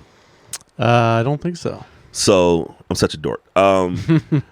So the original structure of Inglourious Bastards, Tarantino needed one headline American actor because it was going to be a whole thing where you're going to have a bunch of people that we don't know about. So his big American headliner was going to be DiCaprio, and DiCaprio is going to play Hans Landa. And Lieutenant Aldo Rain, Tarantino was going to play that, right? And I also think Adam Sandler was willing to play Bear Yulden, but Adam Sandler ended up having to do funny people. Anyways, so what happened was DiCaprio was going to play Hans Landa. And if you remember, Sandler in a Tarantino movie, that's kind of that's what they were working on. Missed that. Yeah, that's what they were working on. But if you remember Hans Landa spoke 5 languages in that movie. Christoph Waltz in real life speaks 5 languages. Yeah. And so imagine, and this is why I think it's the power of Tarantino. Imagine DiCaprio, who's like this leading man in American films, and Tarantino's like, yo, you're not getting this role because I'm going to give it to this German actor that you've never heard of. Yeah. Right? It's absolutely the right decision, right? But after that happened, then Brad Pitt became Lieutenant Aldo Rain because he needed that big name. And so DiCaprio's role in Django was his apology role for taking him out of Inglourious Bastards. So yeah. And Will Smith was supposed to play Django. That's some more crazy shit, right? Huh. Yeah, he was saying with Once Upon a Time in Hollywood, he had like the 2 guys. Like he had different pairs. It's like if I don't get Brad Pitt and DiCaprio, it's gonna be a different pair. Who's the other pair? He didn't say, but I'm curious about that. He did say that Death Proof. Yes. You know that one. That's one of my favorites. That's probably my top 3 too. That was supposed to be Mickey Rourke. Which I think, I mean, it's amazing with Kurt Russell, but I'm like, I want to see that movie. Wow. But Mickey Rourke was like about to do it, and he was like talking to him, and then somebody close to Mickey Rourke was like, don't do it. I'll be honest with you, man. I would love to see someone like Mickey Rourke in the Tarantino universe. Because Tarantino has a habit of getting some of these actors from the 80s and 90s whose careers kind of dipping a bit. Yeah, like Travolta wasn't shit. Absolutely. We were done with him. Yeah, he was doing Look Who's Talking Part 2, you know what I'm saying? Like, and he was happy to do it. Yeah. I think... Oh gosh, he's supposed to be doing something. His old story is like, I'm doing 10 movies and I'm out. And he's talking about doing a Star Trek movie. So he's going to do like an epilogue one at the end. He was saying, Once Upon a Time in Hollywood is the best I could do. So the next one, if I do one more, it's going to be like a little. But he said that right after he made it. I think after you give him a few years, he's going to be. I mean, listen, man. If Scorsese's making movies in his 80s, like Tarantino's not, he can't let that go away. And I don't like. I really like my algorithm shows me Tarantino. You know how it knows what you like. Yeah. So like I just see him. I look because he's like so goofy. Yeah. He's like not. He shouldn't be like a guy that talks like that shouldn't be making movies that are that good. So he inspires me because he's a big dork, you know, and he has vision. And I think that like that's kind of, even though I kind of do my cheap version of shit, like it's just not watered down at all. We're talking about taking gigs that you can make money DJing at this event, but it might not be your voice. You have to play top 40 stuff. Tarantino has managed to make it to be a big time guy, but he's never compromised. Yeah. It's just all him, and that's what I love about it. But that's the thing too, is that's why he's in rare air, where it's like, that's why I'm saying about the Pulp Fiction things. So imagine this guy, because Tarantino's his reputation was a script doctor. Yeah. Right? So so he wrote True Romance, even though Tony Scott directed it. By the way, the guy that played Elvis in that movie was Val Kilmer. So that was Val Kilmer that played the voice in that. And in case you were wondering why Elvis was so sexy in that movie, that was Val. And so Tarantino was cleaning up scripts. So he was cleaning up Crimson Tide, or these studios would be like, yo, this script is 20 pages too much, clean it up. So he was quietly doing that. So the fact that like Pulp Fiction, he's like telling Bruce Willis, nah, I don't want you in this role. I think it's a big deal. And then after that, it's like he can do whatever the fuck he wants, which I think that no one can really do that. You know what I mean? Yeah. I mean, he gets away with things you should not get away. Like the first one, the Reservoir Dogs. Those are all big Harvey Keitel. Like, he's a nobody, and he's telling them all what to do. Yeah. I mean, yeah. And then he pops up in Pulp Fiction and has that scene. I'm still not sure how we allowed that to happen. All right. That is, I still watch it. I'm like, what the fuck? You can find this story somewhere where Crimson Tide, Denzel was in Crimson Tide, and there's a story about when Tarantino's on set because he was cleaning up the script. Denzel takes him to the side and gives him a tongue lashing because of that, right? Well, Spike Lee's giving him a lot of shit too. He's like, this should not be the other thing too is that allowed. But it was a weird relationship, like, because Spike is close with Samuel L. Jackson, and right, they did, and that was something that I don't know how contentious it was with Spike or Sam. Maybe it wasn't, but that was just something that was like, hey man, Sam is basically like, hey man, he cool. You know what I mean? Yeah. So I'll be honest with you, it's really weird because it always happens with all these other directors where it's not just a Tarantino thing, where it's just like, all right, we say creative license with some of this stuff. Some of this stuff feel a little too like I say it in a funnier way. It's like, have you ever seen Boomerang by Eddie Murphy? All right, it's a fun 1990s movie. So Eddie Murphy is this guy that he runs this ad firm in New York City, whatever. And maybe this is true in his real life because in the early 90s, Eddie Murphy was that guy. But if I'm writing this script, just like the movie, all of the hottest women want me, right? And he's like, oh, this is true, right? So there's certain things that we do where if we had the power to write this shit, we're going to make ourselves be the great heroes, or we're going to give ourselves an opportunity to say some crazy shit, right? So it's like, So I had this thing too about The Sopranos. As much as I love The Sopranos, there was this one episode of The Sopranos, and it's the funniest shit because you can find this scene. But there was a scene where Christopher Moltisanti was being bullied by the Russians or whatever that gang was, and this is an episode where Christopher gets beat up. He's in a hospital. He gets out. He comes back to his block. I'll send you this link so you can laugh at it. It's like a 1-minute scene. And so he's going back to his block where he's like controlling this neighborhood and selling these drugs. And he goes up to this black guy that's like, selling on his block. And this guy's like taking over Christopher's property. And Christopher's like, what's going on? He's like, oh man, I thought you was out of it. I heard the Russians this and that, yada, yada, yada. And Christopher's like, oh, okay. And the guy's like, I wish I was giving you my money, but it's just business. And Chris Moltisanti is like, okay. Now, mind you, this black guy in the scene looks like he's bigger, looks like he's more muscular, all this shit. Christopher Moltisanti, who's played by Michael Imperioli, I see him in a commercial recently with Rosario Dawson. She looks like she towers over him, right? Somehow in this scene, though, Christopher Moltisanti does a Three Stooges poke in this black guy's eye and fucks him up to the point where he's tying a yo-yo around this guy's neck, and he's like, you do what I say, right? And I'm like, all right, man, all right. This is what happens when there's no black people in the writing room, right? You know what I'm saying? I was like, all right, okay, David Chase, I get it. Yeah. I love Sopranos. There's some projecting where it's just like, oh, I'm big and bad. I get it. Tony Soprano is literally David Chase. It's the vision that he wish he could be.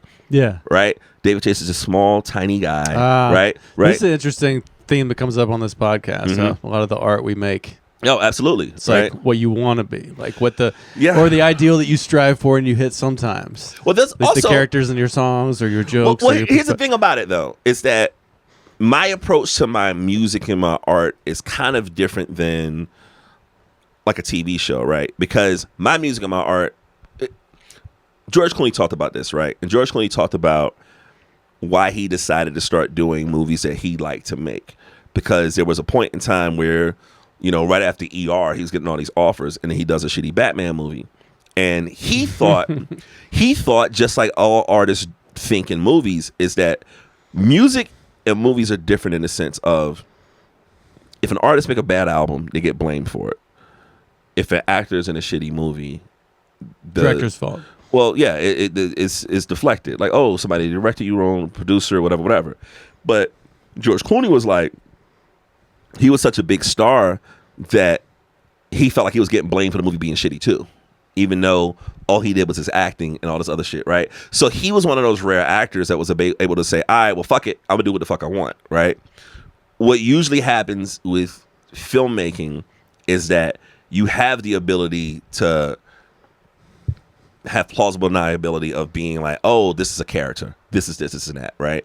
Me making my music, if it's not as honest as I can possibly be, I feel like I'm wasting my time, right? Because I don't have a transcendent talent that I can make music that's totally different than what I am, right? So to me, it's pretty honest. The things you say, you're not because playing characters.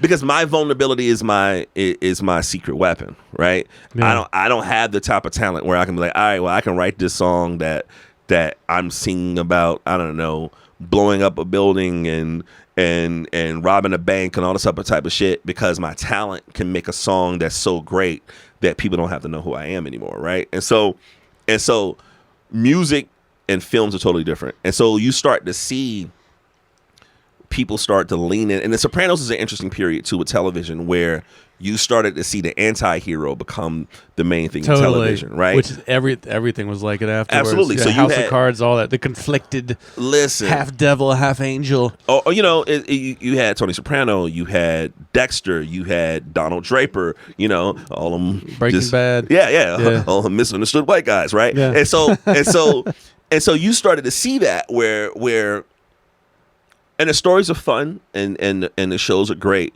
But at some point there has to be the self-assessment, like, all right, why are we leaning into a lot of these characters or whatever? Like, I remember like watching Sopranos and we're excited that Tony's killing people, right? Like that first episode, the college episode, he's choking somebody out. And I guess there's something cool about the escapism with that as well. Yeah. But sometimes people start believing in the shit that they're writing. Well, it seems more honest in the sense that like my parents' generation was like, there's the good guy and the bad guy. Yeah. And the bad guy is all bad, and that's just like so fake. Yeah. Whereas it is more like we're all both, but maybe we overcorrected in that time period where it's just like I don't want to see every main character do some horrific shit. Yeah. I agree. I mean, and I think that, and it's weird, right? Because I feel like this is like the television is the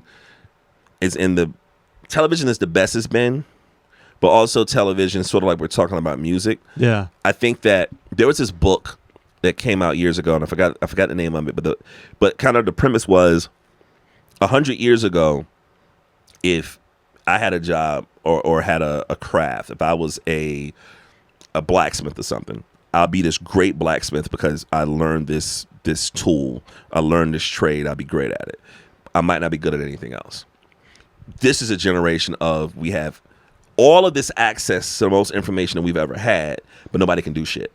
Yeah. Right? Because maybe we take for granted that we have access to it. Like, oh, I don't have to look this up. I have a calculator. I don't have to know what 2 plus 2 is. And so I feel like with television, it's some of the greatest television that I think I've ever seen, but also it's just too much content now. Yeah, I don't like the shows. It's like it's a great show. It's like I don't want to watch 80 hours or something. Yeah, that's why I like a movie. Yeah. It's just the same movie. My favorite content is this. Like this is I like real, like to me it's like after doing this, like why would I want to watch somebody say some words they didn't even make up with a fake name and the lighting's perfect? Like to me it's like kind of ridiculous. Yeah. Like I just want to hear like actual conversations and real shit. That's kind of like I've kind of moved through all the content and I just want to hear like comedians in a room. Like your show sounds really interesting. You're in a room telling stories like this is right now because there is just so much content. Yeah. It's a great show. You got to. I'm sure it's great. I don't need to. How many great shows do I need to see? And I'll be honest with you because this happened during the pandemic where I was trying to like, all right, well, you got all this time. Watch some of this new shit, and I just found myself rewatching Deadwood. You know what I'm saying? Like I was going back to shows to rewatch them. Like, all right, I know the plot. Let me look at the acting. That's why I love to do it. I would rather watch my 10 favorite movies. Over and over again, than watch like 10 new movies. Like that's why I'll just watch those Quentin movies with the sound down. I'm like, I'm good. I don't think I need any more new movies. I think I feel you on that. Because like you figure out how it's the same with like comedy or music. Like I'd rather listen to that like Richard Pryor album like 100 times and like really try to understand what's happening instead of just like watch every new comedian on Netflix get up and like watch a master like again and again and just like figure out that just and you're talking about someone that vulnerability is their secret weapon. he was the one that's what it all is now. Yeah, exactly. Yeah. Well, you know, he's Bugs Bunny and he's like a tragic absolutely figure from an opera at the same time.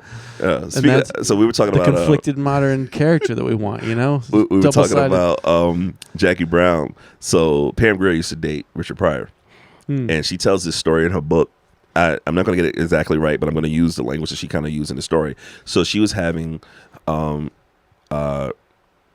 troubles with her private parts, and she went to the doctor. The doctor was just like, yo, she said it like this. I can't remember. It's like kind of in a roundabout way. The doctor was just like, yo, it's really fucked up down there. And it would be the equivalency of, shout out to the homie out there, Borkin. Yeah. It'd be the equivalency of if you snort a bunch of coke and your nasal cavities are like messed up.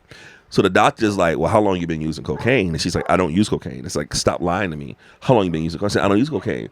And it was just like, well, tell us about your love life. And she's like, well, I date Richard Pryor. And then we're like, holy shit, we gotta get you to emergency, whatever. So what Richard Pryor was doing apparently was to last longer, because it's Pam Grier, right? He was sprinkling cocaine on his dick to numb his dick to last. Yeah. And that cocaine went into, all of that. Man. Yeah, he's another one too, where it's just like, just the levels. It's like, why would I attempt to ever get up and even pretend that I can do this at all? Yeah. I read his book too, and it's just like, man, it's a lot of shit probably in that. I mean, it's also that idea that the more fucked up you are, the better art you can make, which as the older I get, the more I'm like, I really don't want to believe that. Yeah. I don't think that's always true, but there certainly it's a high percentage of people. There's this theory that I don't subscribe to, where I'm gonna close this. Yeah, we're gonna get hot. We got lighting? Oh, we got light. Oh, there we go. Shout out to the dog out there. This extra accoutrement.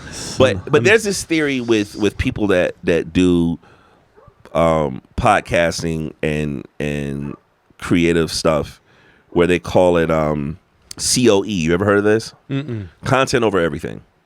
Where there's this like digital creator where he would just do, even if you have to destroy your life. I mean, this is where I'm going. There's this guy. He's on this podcast that I listen to, and I wasn't a big fan of his, and I'm still not a big fan of his. But he would do these videos of. You might have seen some of them. He'll be driving around with his kids, and he'll be playing rap music, and he'll be wilding out. And there was this one video while he's wilding out, listening to this rap song. His daughter is in the passenger seat eating food, and he'll just like smack the food in her face. He's doing all this crazy, right? And it gets a lot of hits, and it's really funny. But I'm like, dog. I shouldn't be laughing, but I didn't expect you to say that. Yeah, but it's like, but he'll do crazy shit and that was this guy's reputation, and he kind of coined COE. He's like, content over everything. Fuck it. So his whole thing is, if it's content, if it gets hits, blah blah blah. Yeah. I don't give a fuck, right? And I think that. And that's exactly what's wrong with our culture right now. Absolutely. We are kind of condoning that. Well, at some point, as grateful as we are to Richard Pryor for being completely honest with us, there's some family member that's like, yo. Yeah. Like all of this shouldn't be for public consumption, right? And so I think that balance is on an individual basis, right? So it's like I watched the McMahon documentary from WWE. It's called Mr. McMahon. And I saw that, yeah. And basically kind of the same thing, where he's basically like, yo, nothing is off the table. Like, we'll do anything to sell tickets, anything to get ratings, anything, right? And it becomes this justifiable shit where it's just like, I can do this horrendous, terrible thing. And he'd be like, but look at how many hits we got, right? And so I think that's where the conversation of art and commerce starts to like overlap a bit, where people are like, I'm doing this to get clicks, I'm doing this to get likes. And it's just like, man, half the time, a slippery slope, because we'll do a reel for this episode where I'll cut out, and there's AI that does that. Like I could drag this whole video in and it'd cut out for you, but it always zooms in on like if we talk about trans or we talk about abortion. Oh, so it's like, finding these keywords to kind of like just try, which is not what I want. It's just like content, get the clicks. You know, find the most spin everything we're saying into some. If you can get people arguing in the comments, even better. And that's not. Even if that did generate more attention, that's really not what I'm after. And the thing too is that I don't want to create. There's a difference between arguments and conversation, right? It's like I'm a sports dude, so I wake up and watch like First Take and stuff like that. And one of the things I always think is funny with those sports talk shows is just like, yo, do you have to have an opinion on everything? Yeah. Right? It's like I have like 4 opinions. Yeah, like, honestly. Exactly. Right? It's I'm just like I always understand both sides. Yeah. Yeah, so, but yeah. And the thing about it is that people don't want nuance anymore, right? Yeah. People want things to be polarizing, either this or this. And life doesn't work that way, or at least the life that I want doesn't work that way, right? So long form conversation. The reason why I wanted to do this pod and I was really excited about it is that there were a few pods that I did recently, and the most engagement that I got recently was from clips from podcast episodes. But it was like stuff that I'm talking about. I'm having conversations about my dad. Yeah. I'm having conversations about being an artist. You're great at Right? this. Sometimes I have to like pull it out. Well, you're really good. Well, the thing about it is, but here's what I realized is that you just like go through all the different like. It's awesome. You got the talent. You're like grandma, making music. You Quentin Tarantino, like all of this is stuff that brings me joy to have these long form conversations, and a part of me is just like, if that's my secret weapon, that people like, I'm a columnist in Columbia, that when shit happens and goes down, especially like during 2020. It's kind of a funny story, but it's like 2020, there was a lot of civil unrest going on. It was Black Lives Matter movement, George Floyd murder with the cops. Yeah. And I don't think about these things until it happens, where I'm like the only black columnist in my state. Right. And wow. And somehow, some way, people were looking for me to write stuff about black suffering and things that was going on. And so a lot of the work that I wrote at that time, I'm really, really proud of it. And it was really funny. It was like, not funny, haha, but kind of funny. But it was like, there was something that ended up happening where there was like a huge protest that happened in Columbia in 2020. And I tell people this all the time. You got to think about it like this, that to see black and brown people protesting about things during a fucking pandemic in 2020, we didn't know what the fuck was going on with COVID, right? Yeah. You really had to be upset to say, I understand the health concerns, but I need to go out and say something anyway. And so there was this moment we had this huge protest in Columbia. There was a lot of stuff going on. There's some stuff that's making national news. And there's a white lady that I knew, really sweet lady. She sends me a text message and she's like, "Preacher, are you okay?" And I'm like, I had better days, but I'm okay. And she texts me and she's like, "Could my husband and I send you some dinner?" Right? And I was like, "That's thoughtful, thanks." And she's just like, Italian, Chinese. I said, whatever you want to do, thank you. So I sent her my address. And then like 45 minutes later, like the best Italian restaurant in Columbia, I have like, I don't know, $75 worth of food sent to my door, right? And I'm eating this food. My mom calls me. She's like, "Are you okay? I see all this stuff going on. You're not out here in these streets." I said, "I'm good." And I say to her, I said, "Mom, this white guilt is delicious," right? You know what I'm saying? Like, so, if you could get a white man to wipe your ass after that, oh Dale, my gosh, yo, look at here. So while I'm eating this Italian food, but it was funny in the sense where it's like I didn't take it the wrong way. I appreciated the gesture. And she's a great friend. Her and her husband are great. But it was just that's the other thing. It's like it's funny to find those pockets of funny in that type of tragedy or whatever. Yeah. But again, it's like, but I say that to say that I look at it from the perspective of, if I have an opportunity to take these nuanced things, as a black man in the South, the intersection of race, art, culture is always going to be blended together, right? And life for me doesn't exist in extremes, and it can't, right? Because it's like, at some point, I tell people this all the time. This is my go-to. As an artist growing up in Columbia, I was always told, get the fuck out of Columbia. Go somewhere else, move to New York, move to Charlotte, go to Atlanta, all this type of stuff. I literally became an ambassador to the city in 2021. So I joke now that I can't leave. But my theory is, if under these circumstances I choose to stay here, then to stay here is a revolutionary act. Yeah. And if I'm here, what the fuck am I going to do with it, right? And so that's why I'm like, all right, well, if I'm be here, I'm going to own a business. Here's the art gallery. So other artists that need a platform, here you go. One of the things I always had to struggle with when I was an artist is having a place to congregate your ideas, having a place to do these shows, to do these events. Oh, yeah. Right. So I have a space now that if young creatives want to do some fly shit, come on in this gallery. Oh, that's amazing. You know, so when I was a teenager, we could only play once a year in my hometown. We didn't have a space. And it's like, yeah, kids need a space to because when you figure out your voice. And to be honest with you, same thing that we were talking about. How did I get involved in hip hop? It became a thing where it was like, you know, that dog been that sword again. It became one of those things where it's just like my mom and dad embraced me dealing with the culture because it kept me out of trouble, right? Because if I'm home listening to records or writing songs, they know where I'm at, right? And so sometimes having a place for kids to create is important. Like, so I tell people, it's like I didn't get into drugs and alcohol not because I'm, you know, just this purebred. It's just like, yo, I didn't have money for it, right? So even when I was a creative, the money that I saw the homies spending on a bunch of weed and shit like that, like, dog, I gotta press these tapes. I was selling mixtapes and I was printing CDs and I'm like, oh, I need to buy these turntables because that shit kept me out of trouble. You know? So, and it's a way to process your feelings. Absolutely. Find community. And at the time, I didn't realize all of that. I was just like, this is fun, right? This makes me feel, you know, cool that I go to school and somebody's like, oh, you had a show, right? So you have an identity in like sports or whatever the thing is that you do.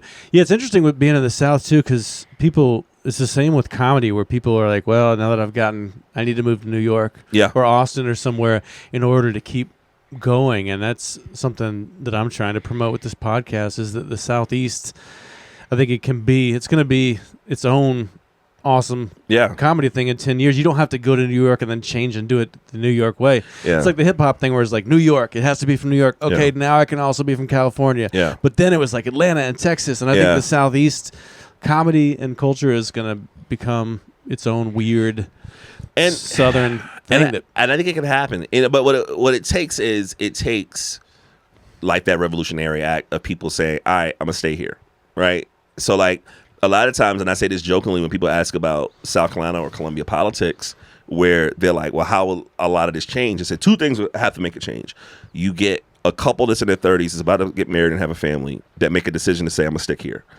And the other part of that is some of these old politicians just need to die, right? You know what I mean? You know? And so... Old people die. Well, that's why people are like, oh, he should be cool with trans. He's 80. Like, let him be like, hateful. He'll be dead in like a year. Yo, like, it's give him time. Focus on the... Listen, man, I remember there was this outcry about, there was this interview that John Wayne did in Playboy in the 70s. And he said a bunch of like stuff about black people not being intelligent, a bunch of like sexist shit about women, and everyone's so angry. And I'm like, I would be surprised if he didn't say that. John Wayne in the 70s in Playboy. Like, what did you think he was going to be like? I think people should be able to transition gender. Listen, like, what are we talking about here? He was like, I was excited about the civil rights movement. No. That's odd that he wasn't real progressive in Playboy in the 70s. I mean, did you ever see the Sean Connery clip? Mm-mm. All right, I got two Sean Connery stories. Number one, he won an Oscar for the Untouchables movie.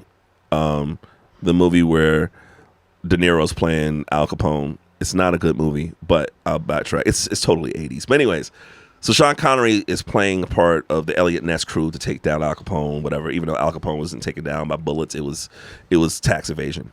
So Sean Connery's in this movie. He wins an Oscar for it. The background of the movie, though, is he was an asshole to people on set. And the movie had a lot of shootouts and fighting scenes. And they had a trainer that was working on the movie. Sean Connery was an asshole to him because why not? Sean Connery.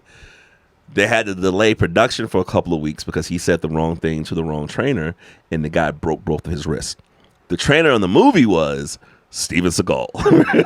Steven Seagal broke Sean Connery's wrist. Yeah, on the Untouchables. And I have another Seagal story. Like intentionally? Like maybe on purpose? Yes, he's a terrible person. He did it intentionally. I have another Seagal story. But the Sean Connery situation, Barbara Walters is interviewing him. This might be from the 80s or the 90s, where it's on YouTube. You got to find it. But like, Barbara Walters is talking to him, and she's just like, you know, you once said it's not the worst thing to hit a woman. And Sean Connery was like, yeah. And she's like, I wasn't a big fan of that. He's like, well, my opinions haven't changed, right? And she's like, well, what would constitute that? He's like, I mean, I wouldn't be the first thing I would do. And he's like, but you know how women are. You have an argument. You tell her it's over. She doesn't want it to be over. And he pauses and he says, then I believe it's absolutely necessary, right? Like, I'm like, yo, and he's saying this on 2020 or whatever, right? So different time, different period, right? So this other Seagal story, this is hilarious. Ice Cube and Kevin Hart were in a movie called Ride Along. And one of the parts in Ride Along, Ice Cube's character is supposed to be getting in a fight with this guy. He throws a punch. He accidentally punches the stunt guy in the face. They stop. Ice Cube's like, I didn't mean to do that. I'm sorry, but whatever. And the stunt guy's like, don't worry about it. At least you're cool about it. Some other people are assholes. And they were like, well, who's the asshole that y'all work with on sets? And it's like, oh, Steven Seagal's been terrible, right? And Kevin Hart's telling the story. He's just like, so they're trying to get the tea. They're like, so what's the story? So they're like, so these stunt guys are all martial artists and shit like that. And they were like, they were working on this movie. And Steven Seagal goes up to one of the stunt guys and he's just like, hey, I hear that you are trained in whatever it is, right? And the guy's like, yeah. Seagal's like, I bet I can get out of your headlock. And these guys are working, these union guys are like, we can't do anything like that. We can't hurt the talent or whatever. He's like, come on. And so the head stunt guy is like, yo, if the guy's saying this, go for it. So one of these stunt guys puts Seagal in his headlock. And Seagal is like, and he's trying to get out. Next thing you know, he's like, start tapping, and you start hearing, right? And everything is done. Seagal stops, and he's like, it was a pretty good headlock. And he starts waddling off. And what ends up happening is they realize this guy put Seagal in a headlock so bad that he shits himself. Which is such a deserving story because Seagal, all the stories that I've heard of him working on movies, he is a horrific, terrible person.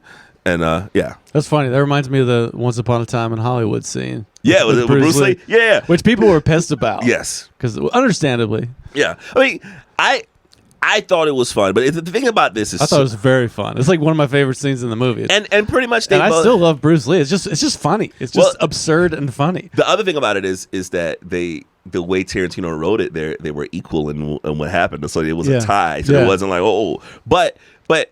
Here's what's difficult, when man. He throws him into that car and just look at the child. It's just hilarious. Here's the thing about it, though. It's like, man, it's difficult when you're writing about really, really high-profile people. Even if they died years ago, they still have families. They still have legacies. Totally. You know what I'm saying? Yeah. So that's always going to be this weird thing that people have to deal with. Yeah. So that part of it, it didn't hurt or make the movie, but that's also not my family. I'm gonna be more interested in hearing about the families of the people that died from the Manson stuff, how they felt about the reimagining, right? Or even Inglourious Basterds. But Inglourious Basterds, it's always fun to kill Nazis. You know what I mean? Like, no matter how, right? But I people that had Nazis in their family are like, hey, it's not very nice. I'll be honest with you. Here's my distinction, right? I feel like over the years, I lean into Jackie Brown more than I lean into Pulp Fiction, and that's cool to hear because people don't talk about that one enough. It is the forgotten one. It's my shit, and I would say, I think his best script is probably Inglourious Basterds, and I'm gonna tell you my theory behind it is that if you look at, speaking of John Wayne, if you look at all these old war movies. World War II is like one of these weird times where all these movies in like the 60s and 70s, you have like John Wayne or Clint Eastwood go somewhere and they'll infiltrate an area and knock somebody out and put on like this German uniform and they speak German. So people are like, oh, of course this guy is one of us because he speaks German. But just like an American, my accent sounds different than somebody from Texas. My accent sounds different than somebody from New York. The American brain never thought of these foreign films as talking about accents like that. So language in Inglourious Basterds is such a big part of the film. Oh yeah, that scene in the bar, that slow, the slow burn of the accent. That's what I love. Just the slow. And that's why I think his writing in that movie is incredible, right? Because the other thing too, and I don't know how you do this, is that the opening scene, the majority of the opening scene is in French. How can you judge how good an actor is in French? You don't speak French, right? Yeah. So to me, I just felt like that script was a harder thing to execute well, right? So between that's interesting. Just the different languages alone, and not just the different languages, just that whole scene. Yeah, everyone is speaking German. Yeah, but he's like, "Yo, you're from Frankfurt. You're from here. You're from here." He's hearing all these dialects, and I'm like, that is such an amazing way of looking at it that I've never heard American writers talk about someone speaking a different language in a movie. It's always, you speak German, you just speak German, and right? Just the way people do Southern accents in movies, it's just so ridiculous. I will never forgive if you double back. Halle Berry won her Oscar for Monsters Ball, and she just talking like this, and I hated the Southern accent, because what kills me about Southern accents in movies by non-Southern actors is that there's no nuance in it. Yeah. Like everything is what you foghorn leghorn. It's just, that's why I was really excited that Tarantino brought Walton Goggins into his universe, because he's one of my favorite Southern actors, right? You ever watch The Righteous Gemstones? Mm-mm. You'll get a kick out of that. Like I know there's a lot of stuff that you don't want to watch. It's a quick show to watch. It's Andy McBride and Walton Goggins is absolutely incredible in this show. It's worth it. They shoot it in South Carolina, so just kind of the proximity of everything, it's probably worth checking out. What's it on? It's an HBO show. Okay, I'll give you my password. Yeah. But him being a Southern actor is really important to me, because I feel like if there's a script that needs a Southern actor, I want him to do it, right? Yeah, I was annoyed when he's the guy in Hateful Eight, and I was annoyed when Daniel Craig played in that movie when he's a detective, he's solving the mysteries, and he's a. But after he explained what he was doing, it's kind of tongue in cheek. Satire only works when you know it's satire. Yeah. Right, and when I didn't know what the fuck it was, I was just like, well, just get Walton Goggins. That's all I said. I'm like, anytime it's like some dude with a terrible something, get Walton Goggins. So yeah, I really hate when actors do these Southern accents. It drives me fucking crazy. I also feel like Idris Elba. I have a funny Idris Elba moment where it's like the first time I saw him speak in his British accent was Rock and Roller, the Guy Ritchie movie, and I'm so used to Idris Elba with like The Wire. I'm such an idiot. I'm like, man, Idris Elba, what is whack-ass British accent? Why they got him doing this whack-ass British accent? And then I see him in an interview. Well, yeah, blah, blah, blah. I was like, oh, shit, he's really British, right? So I just thought that was like the funniest shit in the world, how he's such a great actor. Yeah, it's like Natalie Portman for me. Yeah, like, oh, shit, that's her real voice? Okay. I guess she is good at this. Was she in Heat? Was that her in Heat? I don't know. Did you watch Heat? Is that one of the gangster movies? It's De Niro and Al Pacino. I think I probably saw it when it was new, like way back when. 1995? Yeah. Yeah, that's probably the last time I saw that. I don't remember her being in it, but I'm not like a film buff or anything like that. All right, fair enough. Yeah. I'm not going to be that guy. You're like, did you see the camera angle here? All right, fair enough. Yeah. Well, we should probably wrap it up. We're at almost 2 hours. Jesus Christ! Yeah. It was really fun talking to you. Yeah, man, this is fantastic. This is great. Is there anything you want to plug or anything in particular you want to say before we... I would say you guys can follow me on all of my socials at Preach Jacobs, PreachJacobs. Check out the album. It's on all the DSPs. Just type in Preach Jacobs Francis, Frances. I tell people they can stream it if they want to. But if you want to buy a record, check me out, hit me up, follow me, stalk me. Let's do it. Yeah, we'll put the links down there. Yeah. Preach, thank you for coming on. Thank you for having me. All right, bye-bye.